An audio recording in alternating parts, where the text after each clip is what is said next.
ओम साई राम। हमारे चैनल में आप सभी का बहुत बहुत स्वागत है। श्री साई सच्चरित्र अध्याय 48 भक्तों के संकट निवारण, शेवरे और सपटनेकर की कथाएं।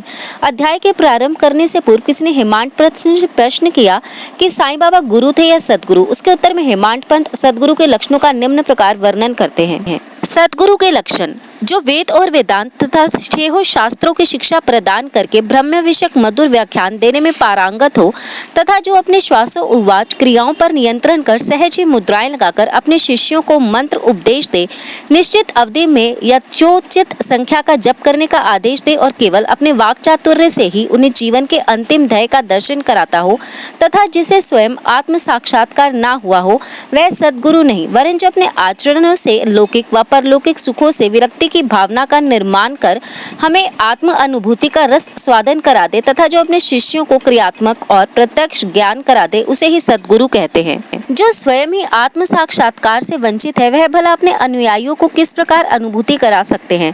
सदगुरु स्वप्न में भी अपने शिष्यों से कोई लाभ या सेवा सुश्रव की लालसा नहीं करते, वरन स्वयं उनकी सेवा करने को ही उद्युक्त रहते हैं। उन्हें यह कभी भी भान नहीं होता कि मैं कोई महान हूँ और मेरा शिष्य मुझसे तुच्छ है, अपितु उसे अपना ही सदृश समझा करते हैं। सदगुरु की मुख्य विशेषता यही है कि उनके हृदय में सदैव परम शांति विद्यमान रहती है। वे कभी अस्थिर या अशांत नहीं होते और ना उन्हें अपने ज्ञान का कभी लेश मात्र गर्व होता है। उनके लिए राजा, रंक, स्वर्ग, अपवर्ग एक ही समान है। हेमांत पंत कहते हैं कि मुझे गत जन्मों के शुभ संस्कारों के परिणाम स्वरूप श्री साईं बाबा सदृश सदगुरु के चरणों की प्राप्ति हुई तथा उनके कृपापात्र बनने का सौभाग्य प्राप्त हुआ।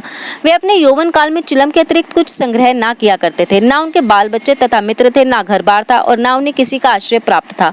18 वर्ष की अवस्था से ही उनका मनोविग्रह बड़ा विलक्षण था। वे निर्भय होकर निर्जन स्थानों में विचरण करते रहते एवं सदा आत्मलीन रहते थे। वे सदैव भक्तों के निस्वार्थ भक्ति देखकर ही उनकी इच्छा अनुसार आचरण किया करते थे। उनका कथन था कि मैं सदा भक्त के अधीन रहता हूँ। जब वे शरीर में थे उस समय भक्तों ने जो अनुभव किए, उनके समाधिस्थ होने के पश्चात आज भी जो उनके शरणागत हो चुके हैं, उन्हें उसी प्रकार के अनुभव होते रहते हैं। भक्तों को तो केवल इतना ही यथेष्ट है कि वे यदि अपने हृदय को भक्ति और विश्वास का दीपक बनाकर उसमें प्रेम की ज्योति प्रज्वलित करें तो आत्म साक्षात्कार स्वयं प्रकाशित हो उठेगी। प्रेम के अभाव में शुष्क ज्ञान व्यर्थ है। ऐसा ज्ञान किसी को भी लाभप्रद नहीं हो सकता। प्रेम अभाव में संतोष नहीं होता, इसलिए हमारा प्रेम असीम और अटूट होना चाहिए। प्रेम की कीर्ति का गुणगान कौन कर सकता है जिसकी तुलना में समस्त वस्तुएं तुच्छ जान पड़ती हैं। प्रेम रहित पठन पाठन सब निष्फल है। प्रेम अंकुर के उदय होते ही भक्ति, वैराग्य, शांति और कल्याण रूपी संपत्ति सहज ही प्राप्त हो जाती है। जब तक किसी वस्तु के लिए प्रेम उत्पन्न नहीं होता, तब तक उसे प्राप्त करने की भावना ही उत्पन्न नहीं होती। इसलिए जहाँ व्याकुलता और प्रेम है, वहाँ भगवान स्वयं प्रकट हो जाते हैं। भाव में ही प्रेम अंतर्निहित है और वही मोक्ष का कारणीभूत है। यदि कोई व्यक्ति कुलसित भाव से किसी सच्चे संत के चरण पकड़ ले तो यह निश्चित है कि वह अवश्य तर जाएगा। ऐसी ही कथा नीचे दर्शाई गई है। श्री शेवड़े अक्कलकोट के श्री सपटनेकर वकालत का अध्ययन कर रहे थे। एक दिन उनके अपने सहपाठी श्री शेवड़े से भेंट हुई। अन्य और भी विद्यार्थी वहां एकत्रित हुए और सबने अपनी अध्ययन संबंधी योग्यता का परस्पर परीक्षण किया। प्रश्न उत्तरों से विदित हो गया कि सबसे कम अध्ययन श्री शेवड़े का है और वे परीक्षा में बैठने के अयोग्य हैं। जब सब मित्रों ने मिलकर उनका उपहास किया, तब शेवड़े ने कहा कि यद्यपि मेरा अध्ययन अपूर्ण है तो भी मैं परीक्षा में अवश्य उत्तीर्ण हो जाऊंगा। मेरे साईं बाबा ही सबको सफलता देने वाले हैं। श्री सपटनेकर को यह सुनकर आश्चर्य हुआ और उन्होंने श्री शेवड़े से पूछा कि ये साईं बाबा कौन है जिनका तुम इतना गुणगान कर रहे हो। उन्होंने उत्तर दिया कि वह एक फकीर हैं जो शिरडी के एक मस्जिद में निवास करते हैं। वे महान सत्पुरुष हैं। ऐसे अन्य संत भी हो सकते हैं, परंतु वह उनसे अद्वितीय हैं। जब तक पूर्ण जन्म के शुभ संस्कार संचित न हो, तब तक उनसे भेंट होना दुर्लभ है। मेरा तो उन पर पूर्ण श्रद्धा है। उनके श्रीमुख से निकले वचन कभी असत्य नहीं होते।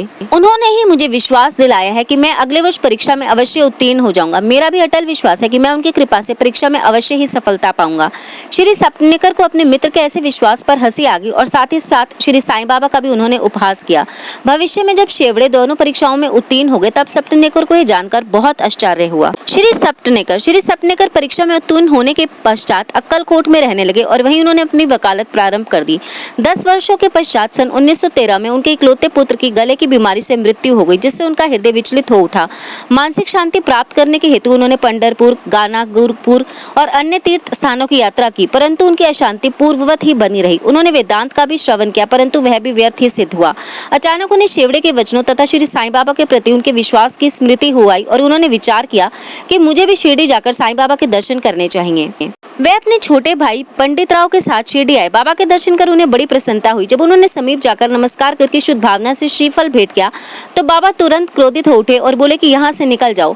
सप्तनेकर का सिर झुक गया और वह पीछे कुछ हटकर दूरी पर बैठ गए। वे जानना चाहते थे कि किस प्रकार उनके समक्ष उपस्थित होना चाहिए। किसी ने उन्हें बालाशिंपी का नाम सुझा दिया। सप्तनेकर को ये पास गए और उनसे सहायता करने की प्रार्थना करने लगे। तब वे दोनों बाबा का एक चित्र लेकर मस्जिद को आए। बालाशिंपी ने अपने हाथ में चित्र लेकर बाबा के हाथ में दे दिया और पूछा, यह किसका चित्र है? बाबा ने सप्तनेकर की ओर संकेत कर कहा कि ये तेरे यार का है। ये कहकर वे हंसने लगे और साथ ही सब भक्त मंडली भी हंसने लगी। बालाशिंपी के इशारे पर जब सप्तनेकर उन्हें प्रणाम करने लगे तो वह पुनः चिल्ला उठे कि बाहर निकलो। सप्तनेकर की समझ में नहीं आता था कि वे क्या करें। तब वे दोनों हाथ जोड़कर प्रार्थना करते हुए बाबा के सामने बैठ गए, परंतु बाबा ने उन्हें तुरंत ही बाहर निकलने की आज्ञा दी। वे दोनों बहुत ही निराश हुए। उनकी आज्ञा कौन टाल सकता था? आखिर सप्तनेकर को खिन्न हृदय शिरडी से वापस आना पड़ा। उन्होंने मन ही मन प्रार्थना की कि हे साईं, मैं आपसे दया की भीख मांगता हूँ। कम से कम इतना ही आश्वासन दे दीजिए कि मुझे भविष्य में कभी न कभी आपके श्री दर्शनों की अनुमति मिल जाएगी। श्रीमती सप्तनेकर, 1 वर्ष बीत गया फिर भी उनके मन में शांति नहीं आई। वह गानगापुर गए जहाँ उनके मन में और अधिक अशांति बढ़ गई। अतः वह माड़ेगांव विश्राम के लिए पहुंचे और वहां से ही काशी जाने का निश्चय किया। प्रस्थान करने के 2 दिन पूर्व उनकी पत्नी को स्वप्न आया कि वह स्वप्न में एक गागर ले लक्कड़शाह के कुएं पर जल भरने जा रही हैं। वहां नीम के नीचे एक फकीर बैठा है, सर पर कपड़ा बंधा हुआ है। फकीर उसके पास आकर कहने लगा, मेरी प्रिय बच्ची, तुम क्यों व्यर्थ कष्ट उठा रही हो? मैं तुम्हारा गागर निर्मल जल से भर देता हूँ। अब फकीर के भय से वे खाली गागर लेकर ही लौट आई। फकीर भी उसके पीछे पीछे चला आया। इतने में ही घबराहट में उसकी नींद भंग हो गई और उसने आंखें खोल दी।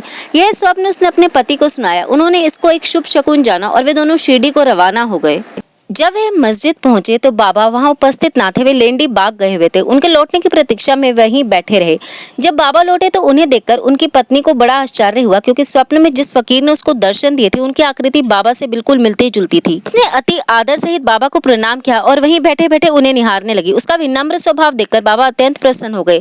अपनी पद्धति के अनुसार वह एक तीसरे व्यक्ति को अपने अनोखे ढंग से कहानी सुनाने लगे। मेरे हाथ, उदर, शरीर तथा कमर में बहुत दिनों से दर्द हुआ करता था। मैंने अनेक उपचार किए परंतु मुझे कोई लाभ नहीं पहुंचा। मैं औषधियों से ऊब उठा क्योंकि मुझे उनसे कोई लाभ नहीं हो रहा था, परंतु अब मुझे बड़ा अचंभा हो रहा है कि मेरी समस्त पीड़ाएं एकदम ही जाती रहीं। यद्यपि किसी का नाम नहीं लिया गया था, परंतु यह चर्चा स्वयं श्री सप्तनेकर की थी। उनकी पीड़ा, जैसे बाबा ने अभी कहा, सर्वथा मिट गई और वे अत्यंत प्रसन्न हो गईं। संतति दान। तब श्री सप्तनेकर दर्शनों के लिए आगे बढ़े, परंतु उनका पूर्वोक्त वचनों से ही स्वागत हुआ कि बाहर निकल जाओ। इस बार वे थोड़े धैर्य और नम्रता धारण करके आए थे। उन्होंने कहा कि पिछले जन्मों के कर्मों के कारण ही बाबा मुझसे अप्रसन्न है और उन्होंने अपना चरित्र सुधारने का निश्चय किया और बाबा से एकांत में भेंट करके अपने पिछले कर्मों की क्षमा मांगने का निश्चय किया। उन्होंने वैसा ही किया भी और जब अब उन्होंने अपना मस्तक श्री चरणों पर रखा तो बाबा ने उन्हें आशीर्वाद दिया।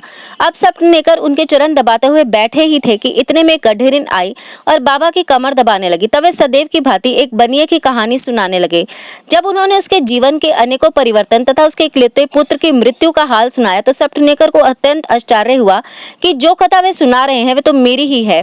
उन्हें बड़ा अचंभा हुआ कि उन्हें मेरे जीवन की प्रत्येक बात का कैसे पता चल गया। अब वह विदित हो चुका था कि बाबा अंतर्यामी हैं और सबके हृदय का पूरा पूरा रहस्य जानते हैं। यह विचार उनके मन में आया ही था कि गडरिन से वापस वार्तालाप चालू रखते हुए बाबा सप्तनेकर की ओर संकेत करके कहने लगे कि यह भला आदमी मुझ पर दोषारोपण करता है कि मैंने ही इसके पुत्र को मार डाला है। क्या मैं लोगों के बच्चों के प्राण हरण करता हूँ? फिर ये महाशय मस्जिद में आकर अब क्यों चीख पुकार मचाते हैं? अब मैं एक काम करूंगा, अब मैं उसी बालक को फिर से इसकी पत्नी के गर्भ में ला दूंगा। ऐसा कहकर बाबा ने अपना वरद हस्त सप्तनेकर के सर पर रख दिया और उसे सांत्वना देते हुए कहा कि ये चरण अधिक पुरातन तथा पवित्र है। जब तुम चिंता से मुक्त होकर मुझ पर पूरा विश्वास करोगे तभी तुम्हें अपने ध्येय की प्राप्ति हो जाएगी। सप्तनेकर का हृदय गदगद हो उठा। तब अश्रुधारा से उसके चरण धोकर वे अपने निवास स्थान पर लौट आए और फिर पूजन की तैयारी करके नवेद आदि लेकर वे सापत्नीक मस्जिद में आए। वे इसी प्रकार नित्य नवेद चढ़ाते और बाबा से प्रसाद ग्रहण करते रहे। मस्जिद में अपार भीड़ होते हुए भी वे वहां दोबारा जाकर उन्हें बार बार नमस्कार करते। एक दूसरे से सर टकराते हुए देखकर बाबा ने उनसे कहा कि प्रेम तथा श्रद्धा द्वारा किया हुआ एक ही नमस्कार मुझे पर्याप्त है। उसी रात्रि को ही इन्हें चावड़ी का उत्सव देखने का भी सौभाग्य प्राप्त हुआ और उन्हें बाबा ने पांडुरंग के रूप में दर्शन दिए। जब वे दूसरे दिन वहां से प्रस्थान करने लगे तो उन्होंने विचार किया कि पहले दक्षिणा में बाबा को 1 रुपया दूंगा, यदि उन्होंने और मांगे तो अस्वीकार करने की बजाय 1 रुपया और भेंट में चढ़ा दूंगा, फिर भी यात्रा के लिए शेष द्रव्य राशि पर्याप्त होगी। जब उन्होंने मस्जिद में जाकर बाबा को 1 रुपया दक्षिणा दी तो बाबा ने उनकी इच्छा अनुसार 1 रुपया उनसे और मांगा। जब सपटनेकर ने उसे सहर्ष दे दिया तो बाबा ने भी उन्हें आशीर्वाद देकर कहा कि यह श्रीफल ले जाओ और इसे अपनी पत्नी की गोद में रखकर निश्चित होकर घर चले जाओ। उन्होंने वैसा ही किया और 1 वर्ष के पश्चात ही उन्हें एक पुत्र प्राप्त हुआ। 8 मास का शिशु लेकर वे दंपति फिर शिरडी को आए और बाबा के चरणों पर बालक को रखकर फिर इस प्रकार प्रार्थना करने लगे कि हे श्री साईनाथ, आपके ऋण हम किस प्रकार चुका सकेंगे। आपके श्री चरणों में हमारा बार बार प्रणाम है। हम दिनों पर आप सदैव कृपा करते रहिएगा, क्योंकि हमारे मन में सोते जागते हर समय न जाने क्या क्या संकल्प विकल्प उठा करते हैं। आपके भजन में ही हमारा मन मग्न हो जाए, ऐसा आशीर्वाद दीजिए। उस पुत्र का नाम मुरलीधर रखा गया। बाद में उनके 2 पुत्र भास्कर और दिनकर और उत्पन्न हुए। इस प्रकार सपटनेकर दंपति के अनुभव हो गया कि बाबा के वचन कभी असत्य और अपूर्ण नहीं निकलते। श्री सद्गुरु साईनाथ अर्पणस्तु। शुभम भवतु।